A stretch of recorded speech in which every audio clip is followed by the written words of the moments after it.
Hey guys, I'm Violin and I made an add-on for Godot to have better video playback because the current implementation is not really great. So let's first take a look at that. So this is the video player that comes with Godot, so Video Stream Player. The biggest drawback is that it only supports Theora videos and video files, so the Theora video format. That is it. Now something that I could have done was create GDExtension to create extra support for this video stream player.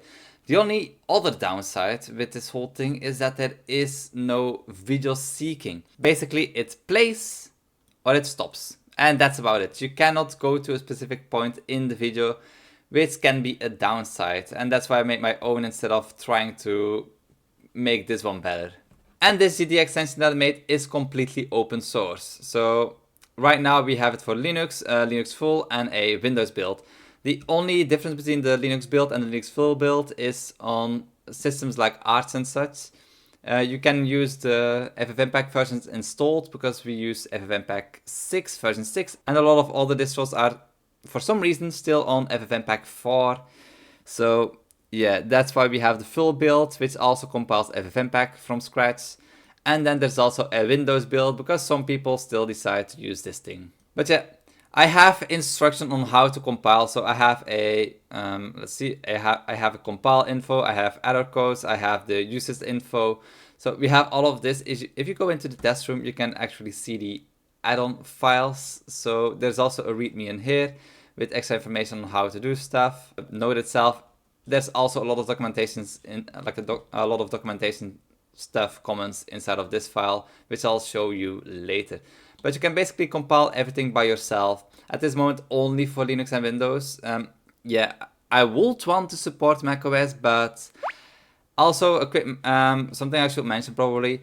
This GDExtension only works for Godot 4.3. And you can get this GDExtension, well, add-on, through my Ko-fi page if you become a member, free for members, or through itch.io, which has a fee of $5 just to support me. But again, you can just go to the repo and compile stuff yourself. Also, quick mention, if you become a supporter on Ko-fi, you also have access to my Godot project's GitHub workflows and my Japanese study materials.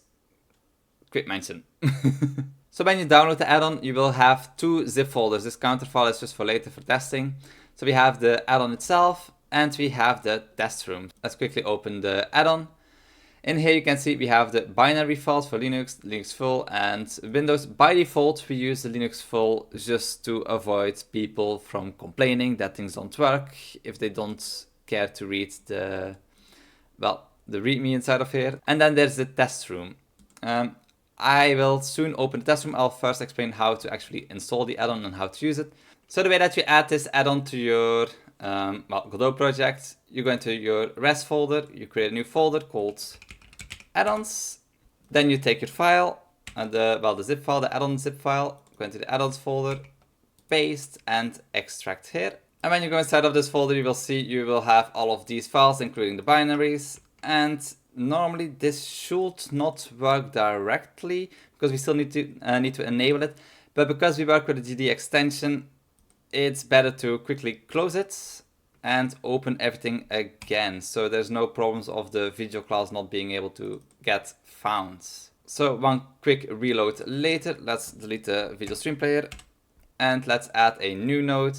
If you go under control and you go in here between the control nodes, you will see video playback. This is basically how you add the GDExtension, the add-on. Then in path you can enter your information. There's one Godot bug right now, and that is that you cannot look up the documentation of add-ons or of like custom made types. So yeah, the moment that I open this, it just gives a control node. And sometimes it will also give the video playback node. And yeah, in this case, I cannot get it to actually show up. There is documentation though. So if you were to open the script through the folders itself, you will see all the documentation.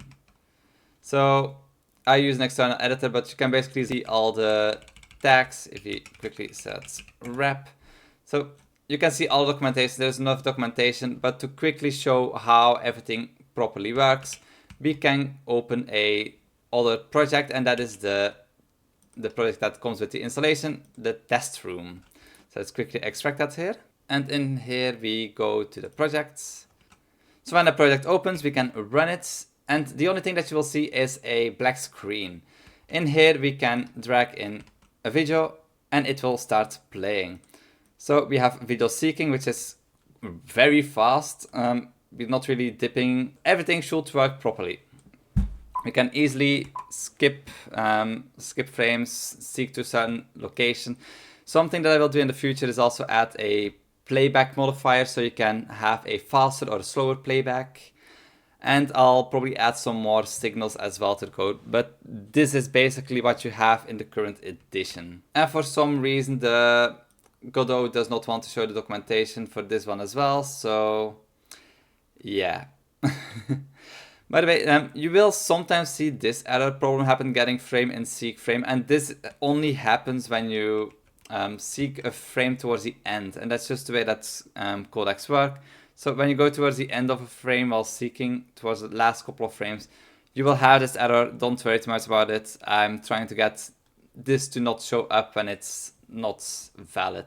This is basically the GDExtension in a nutshell. There are some things to take in mind. If you quickly go to the add-on script itself, I'll quickly open my editor in here. Video playback. So if you take a look in here, quickly set wrap on so you can see the comments. So there are a couple of variables. So we have the video class variable that you can use. The texture rect, because the way that the image is getting displayed is by using compute shader, which transforms the UF image format to a RGB, something that you can display in Godot. And to display the texture correctly, we use a texture rect. So if you need to do any kind of changes to how you want the image to be displayed, you can just change settings inside of this one directly. Same for the audio player if you want to change things with the audio player. Yeah, basically the only thing that you need to do is set the video path to a path that is a full path. Where did I put this? I think I put a note in here. Normally I put a note in here. So you can set the video path straight from the editor. You can also set it through code to do it more dynamically. Use the readme to find out more about the limitations. There are limitations with the path because you can only provide a full path. So inside of the project, you can not set this to, for example, res and blah, blah, blah. This is not possible. You need to set a full path. There are workarounds to make this work in an exported project and whilst working in the editor. And that's something that you can find in the readme file. So the readme file, I put a lot of work into like keeping this as easy to read as possible. But in here under video paths, you can see the limitation, how to solve it by using OS has feature editor and os.getExecutable paths. If you guys would want a more detailed video on how to actually use this, go ahead. This video is just announcing that I have a video playback node now that you can use inside of your Godot projects. The test project is very straightforward. So if you really want to figure out how everything works, you can go to the main script. So if you open that one, main.gd, then you can see how exactly everything works. Basically, we have our onDrop function, we have the open video. The after open is just something that I want to do for the whole timeline and setting all the variables and such. But basically, the only thing you need to do is set video paths. There is an issue with this, and that is if your videos are too big. If your videos are too big, then you probably want to create a video file, so video, and you just video open new, and then you use the path. And you run this at the beginning of your program, and you just keep this in memory and delete it after it has been used and it won't be used again. So that's one way of getting over the limitation of loading very large video files, but in general, most video files under a minute, under 10 minutes, normally should load within less than a second, less than 10 seconds. So it's not too big of a problem. But yeah, that's also something that you should take in mind. Yeah, and then we just have play and pause and seek frame for when the timeline is being dragged. It's a very simple test project to keep it as simple as possible for people to understand. And that's basically how it works. So yeah, the test project, very straightforward, and yeah, go ahead, implement whatever you want. And that's how everything works. So once more, you can get it from my Ko-fi page, you can get the add-on also from my itch.io page, or you can just go to the repo and compile everything yourself. But before I go, one more time, a quick mention to all my Ko-fi supporters. Thank you very much for supporting me on this journey of making a video editor inside of Godot. This add-on is kind of a small part of the video editor that I'm using, so yeah, by supporting me on Ko-fi or by downloading this add-on from itch.io, you're kind of helping the big project as well. So thank you all for watching, and I'll see you all in the next one. Bye bye.